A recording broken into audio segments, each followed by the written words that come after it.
Hey Miranda, yeah, this is me trying to give you feedback in a different way on your assignment. Um, so when I look at the proposal is looking quite strong.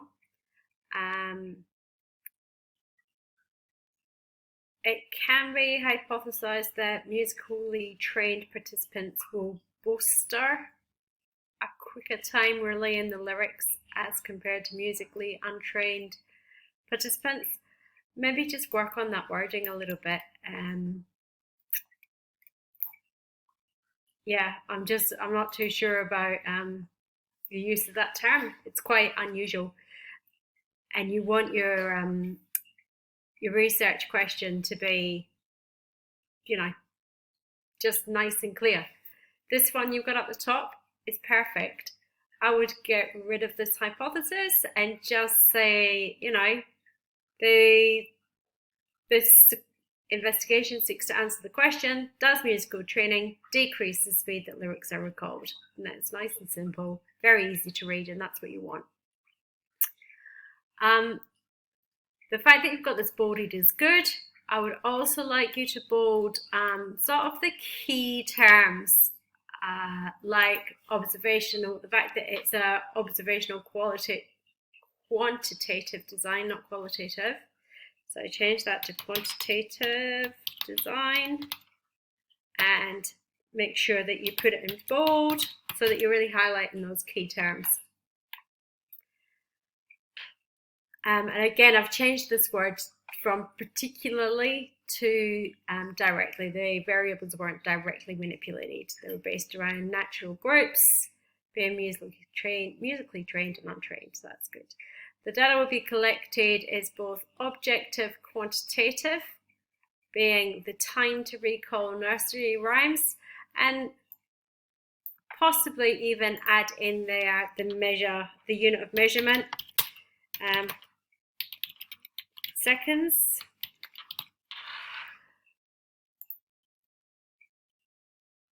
And now this one where you've got the subjective quantitative data with whether they were musically trained or untrained.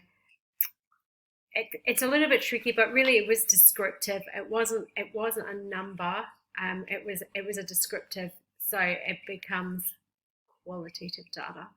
I just change that bit of wording to qualitative.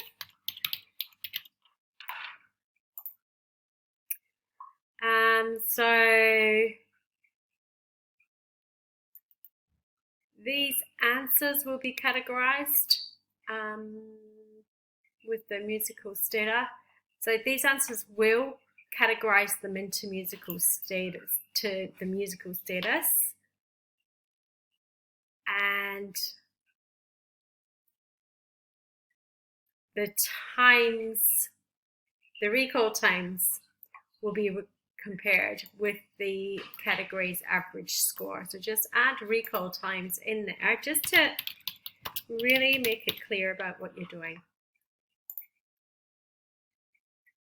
Further separated into step size of nursery rhymes, 3 syllables, 5 syllables, and 7 syllable numerous graphs will represent. Okay, so again, just be really clear what kind of graphs you're going to include here. So the fact that you are going to include 3 column graphs to show the the comparison between musical groups and the non-musical groups for each of the 3 different size chunks of information. And then, of course, you need to add to this that you're going to include your descriptive data table too.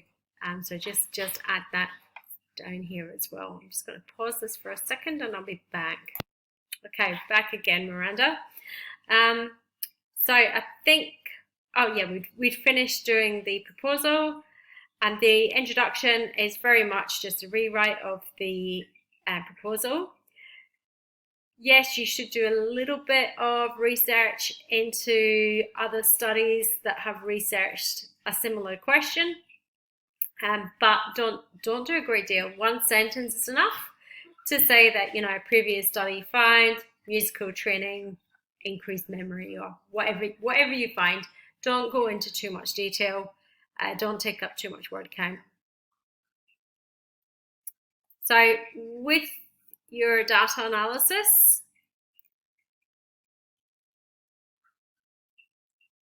change this. It's not a figure, it's a table. So call it table 1. And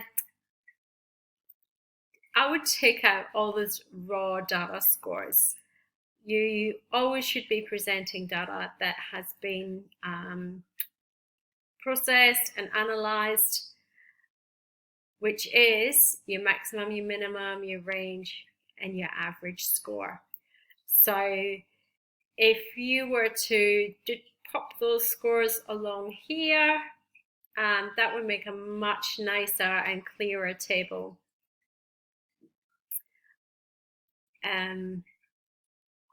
You might want to do so you'd have this, and then possibly, no,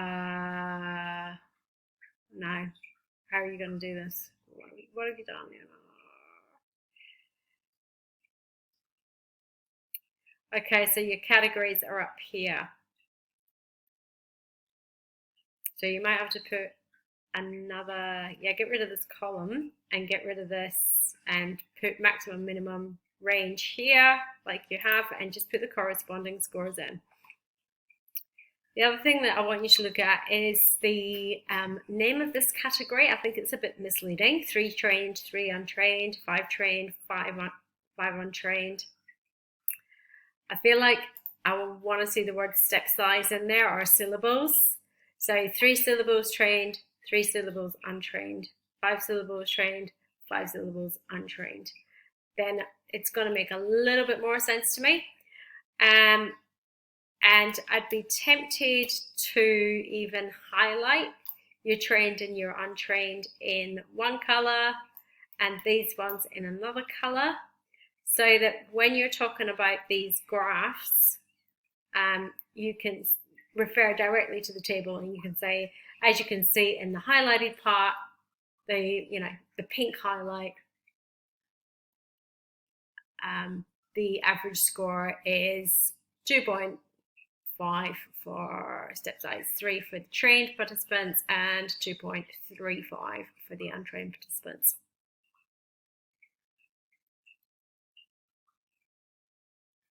Okay, so that's the table. With the graph, I feel like your graph needs a reasonable amount of work done to it. I like the way that you presented the data. It makes perfect sense. The 3 graphs that you've created like this.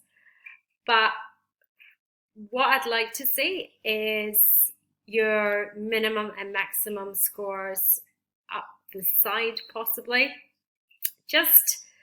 I feel like it's quite misleading at the moment. It looks like there's quite a big difference between the two, and realistically, when we look at the data, 2.51 versus 2.36, it's a difference of 0.2 of a second. It's not a huge difference, especially when you take into account the fact that we were using a hand timer to record.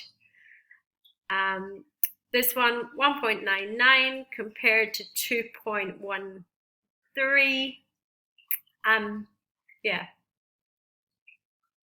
2.74 versus 2.27. Now this one is probably got the biggest shift in mean scores, I think. Is that 2.7, 2.2? Yeah.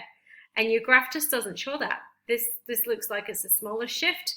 So what I want you to do is make sure that the y-axis has got exactly the same range for each of these graphs, and then we can make a fair comparison. And if looking at your averages, you could use your minimum and your maximum score. So you've taken out outliers, so there's no great max. So I would be possibly putting that range from 0 to 4, okay? And then you're going to have really nice clear graphs to compare. So change that range. You need to include your labels for your axes here and here. Okay, make sure you refer to, it's a bit hard to see, but in the psych guide I gave you a handout which was a guide to writing investigation reports, and it shows you exactly over here what needs to be included in a graph. So go to that document.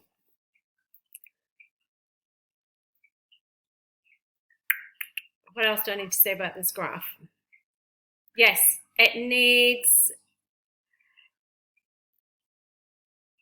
because you've given a name over here, don't give it a name up here, okay? That's its name sitting over there. Call it graph 1, don't call it figure, call it graph 1. So I want you to fix up those graphs, and then I want you to send it back to me, okay? I feel like I've given you 10 minutes worth of feedback. I'm going to leave this stuff just now because I think once you start, you fix up your graphs, it'll start to show patterns and trends a little bit easier. Okay, so I'm going to stop this recording now, and feel free to fix up the graphs, fix up the tables, fix up a little bit in the proposal, send it back to me, and then we'll move on to the next step. Now, I noticed that you asked me a couple of specific questions, so I'm just going to quickly get your email up. So you were interested in, yeah, that's what you need to do with your data analysis, okay? And once you've done a really good, so you can talk about the fact that, you know, possibly the two mean scores, particularly for these ones here, 2.5, 2.3, these are like identical. So you can talk about the fact that the means are virtually identical, but the range differs, and you can pull the range from here, okay?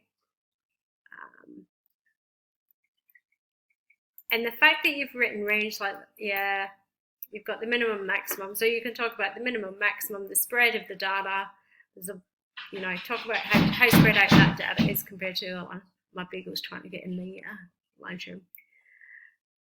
Okay, if you've got any questions, Miranda, hop onto Teams. That's probably the easiest way to get in touch with me and talk to me. I've just created a channel which you would have found this video in, so talk to me through that channel.